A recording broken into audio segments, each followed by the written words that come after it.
आज की देश और दुनिया की सिलेक्टेड काम की और महत्वपूर्ण 50 बड़ी खबरों को सिर्फ 10 मिनट में। पर अभी तक आपने इस वीडियो को लाइक नहीं किया तो लाइक कर दीजिए।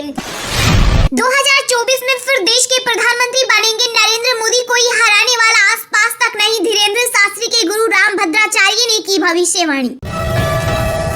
भारत को कभी हल्के में मत लेना, आनंद महिंद्रा ने विदेशी मीडिया को लताड़ा। कहा कई मुसीबत देखी और आगे बढ़ता रहा भारत।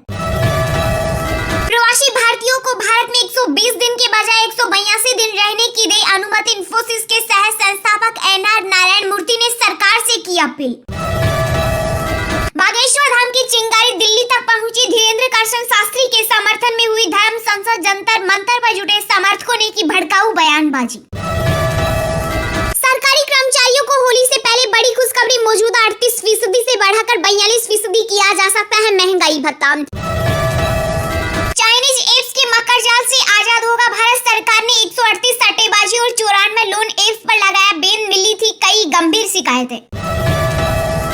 उत्तर प्रदेश के मुख्यमंत्री योगी आदित्यनाथ का बड़ा बयान। का भारत के विकास के लिए यूपी का मजबूत होना जरूरी। अर्थव्यवस्था हुई दोगुनी। अब आसानी से मिलेगा बैंक लोन, खत्म होंगे बेकार के झंझट। बड़ी राहत देने की तैयारी में आरबीआई। देश में बस भाषण दिया जा रहा। केंद्र सरकार का किसानों पर कोई ध्यान नहीं। तेलंगाना के सीएम केसीआर का बड़ा बयान। कटिहार में समाधान यात्रा के दौरान नीतीश कुमार के खिलाफ नारेबाजी। भीड़ ने सीएम और डिप्टी सीएम तेजस्वी यादव के पोस्टरों में लगाई आग। देश से डीजल का एक्सपोर्ट करना होगा महंगा। सरकार ने कच्चे तेल पर विंडफॉल टैक्स बढ़ाया।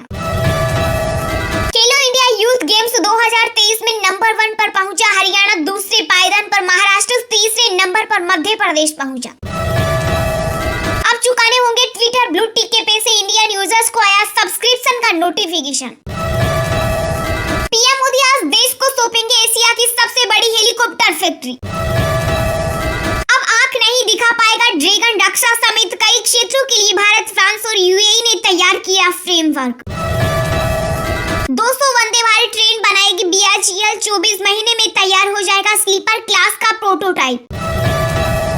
सीएम योगी आदित्यनाथ ने की 2024 के चुनाव में बीजेपी के बड़ी जीत की भविष्यवाणी। धर्मांतर पर बोले फिल्म निर्माताओं को भी दिया संदेश। नमाज पढ़ो और कुछ भी करो, बाबा रामदेव के बयान पर मचा बवाल। राजस्थान में एफआईआर दर्ज। कश्मीर को लेकर रची नई साजिश। टूल किट के जरिए भारत को बदनाम कर रहा पाकिस्तान। अब वंदे भारत ट्रेन में मिलेगी स्लीपर कोच की सुविधा। लंबे रूट वालों के लिए सफर होगा आसान। लाखों करोड़ों के नुकसान के बाद भी जारी रहेंगे अडानी ग्रुप के प्रोजेक्ट। ईवी सेक्टर में मिलेगा लाखों लोगों को रोजगार। बाल विवाह पर बवाल के बीच असम के सीएम हेमंत बिस्वा शर्मा का बड़ा बयान। बोले 2026 तक जारी रहेगा यह अभियान। अब तक 2211 लोग गिरफ्तार। जैसलमेर पहुंचे सिद्धार्थ मल्होत्रा, कियारा आडवाणी शाही अंदाज में आज लेंगे 7 फेरे। पठान की कमाई में भारी उछाल। 11वें दिन बॉक्स ऑफिस कलेक्शन में हुआ 22.50 करोड़ का इजाफा।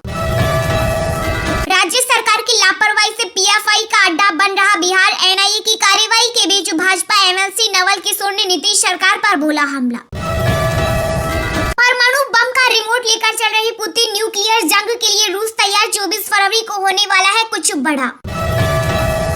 अमेरिका ने मार गिराया चीन का जासूसी गुब्बारा। ड्रैगन ने दी धमकी। जांच में जुटी एजेंसियां। दिल्ली के इंदिरा गांधी इंटरनेशनल एयरपोर्ट पर 50 लाख की विदेशी करेंसी जब्त। यात्री ने कपड़ों के अंदर छिपाए थे नोट। ऐसा कोई सगा नहीं जिसे नीतीश ने ठगा नहीं। चुनावी रणनीतिकार प्रशांत किशोर बोले 2019 में ही देने वाले थे मोदी को झटका। पाकिस्तान के पूर्व राष्ट्रपति परवेज मुशर्रफ की तारीफ कर फंसे कांग्रेस के वरिष्ठ नेता शशि थरूर। लोगों ने सोशल मीडिया पर जमकर किया ट्रोल। बिहार में बढ़ी सियासी हलचल। नीतीश सरकार में कांग्रेस ने रखा 4 मंत्री पदों का दावा। तेजस्वी यादव को दी नसीहत।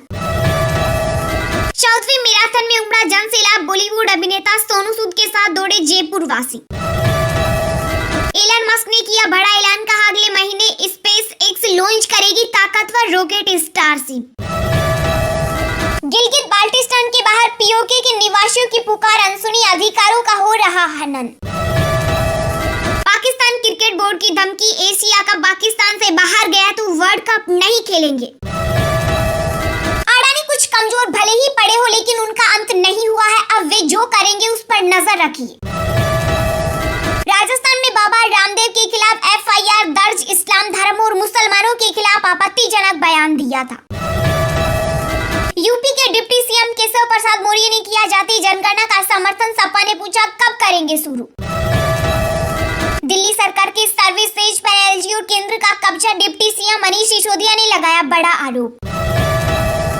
उच्चतम न्यायालय में नियुक्ति किए गए 5 नए न्यायाधीशों का आज होगा शपथ ग्रहण, सभी के पास न्यायपालिका का लंबा अनुभव।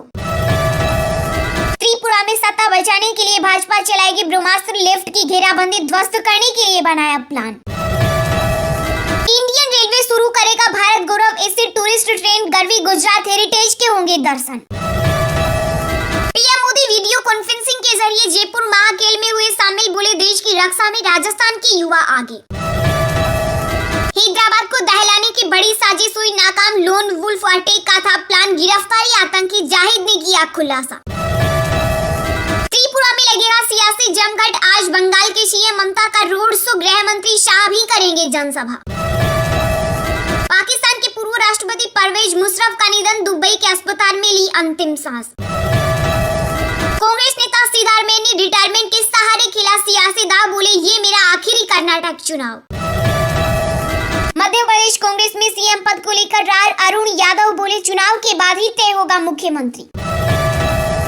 पाकिस्तान में सेना और न्यायपालिका की आलोचना करने पर होगी 5 साल की सजा, शहबाज सरकार ने पेश किया विधेयक।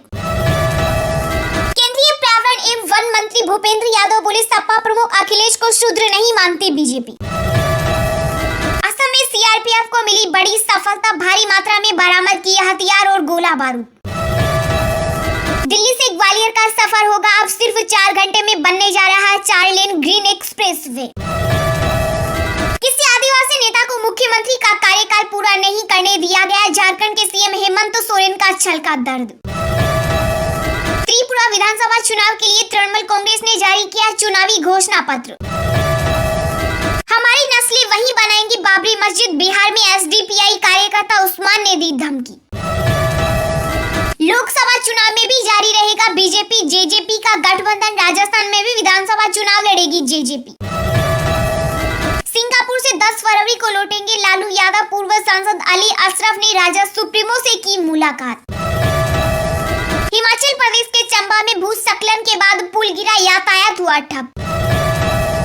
अंकिता भंडारी मर्डर केस के मुख्य आरोपी पुलकित आर्य की संपत्ति जल्द होगी कुर्क, गैंगस्टर एक्ट के तहत हुआ फैसला। स्थानीय लोगों और पर्यावरणविदों ने शिमला में बढ़ते तापमान एवं घटते हिम आच्छादित क्षेत्रों में जताई चिंता। माउंटेन मैन अंकित की बड़ी कामयाबी, अफ्रीका की सबसे ऊंची चोटी पर फहराया तिरंगा। पूर्व क्रिकेटर विनोद कांबली के खिलाफ पत्नी ने दर्ज कराया केस, नशे में मारपीट का लगाया आरोप। राजस्थान के नागौर में सरदार जैसा मर्डर, प्रेमिका के कई टुकड़े कर जंगल में फेंके, शिनाख्त जारी। झारखंड की निलंबित आईएएस पूजा सिंघल ने ईडी कोर्ट में किया सरेंडर, भेजी गई जेल। अरुणाचल सरकार का युवाओं को तोहफा, सिविल सेवा परीक्षा की ऊपरी आयु सीमा में की बढ़ोतरी। चलिए अब जानते हैं जो आम आदमी के काम की और फायदेमंद खबरें हैं उनको विस्तार से। पर इससे पहले अभी तक आपने इस वीडियो को लाइक नहीं किया तो लाइक कर दीजिए। सरकारी कर्मचारियों को होली से पहले बड़ी खुशखबरी, मौजूदा 38% से बढ़ाकर 42% किया जा सकता है महंगाई भत्ता। जी हां, केंद्र सरकार की ओर से सरकारी कर्मचारियों के लिए बेहद बड़ी खुशखबरी आने वाली है। केंद्र सरकार अपने 1 करोड़ से ज्यादा सरकारी कर्मचारियों और पेंशनर्स के लिए महंगाई भत्ता बढ़ा सकती है। सरकार की ओर से महंगाई भत्ता मौजूदा 38% से बढ़ाकर 42% किया जा सकता है। इस आशय के लिए तयशुदा फॉर्मूले के तहत महंगाई भत्ते में पूरे 4% का इजाफा किया जा सकता है। केंद्र सरकार के जरिए महंगाई भत्ता और महंगाई राहत में हर साल 1 जनवरी और 1 जुलाई से बढ़ोतरी करने का नियम चल रहा है। मौजूदा महंगाई भत्ते में सरकार 4% का इजाफा कर सकती है और अगर ऐसा होता है तो केंद्रीय कर्मचारियों का डीए सीधा 4% तक बढ़ जाएगा। All India railway main federation के महासचिव शिव गोपाल मिश्रा ने कहा कि दिसंबर 2022 के लिए CPI IW 31 जनवरी 2023 को जारी की गई थी। महंगाई भत्ते में बढ़ोतरी 4.23% बढ़ती है, लेकिन सरकार DA में दशमलव को नहीं लेती। ऐसे में DA में 4% अंक की वृद्धि हो सकती है। इसे 38% से बढ़ाकर 42% किया जा सकता है। उन्होंने बताया कि वित्त मंत्रालय का व्यय विभाग DA में वृद्धि का एक प्रस्ताव बनाएगा। इसमें इसके प्रस्ताव प्रभार के बारे में भी बताया जाएगा। इस प्रस्ताव को मंजूरी के लिए केंद्रीय मंत्रिमंडल के समक्ष रखा जाएगा। महंगाई भत्ते में वृद्धि 1 जनवरी 2023 से लागू होगी। चाइनीज एप्स के मकर जाल पर बड़ी कार्रवाई। सरकार ने 138 सट्टेबाजी और 94 लोन एप्स पर लगाया बैन। मिली थी कई गंभीर शिकायतें। भारत सरकार ने चीन के खिलाफ बड़ा एक्शन लिया है।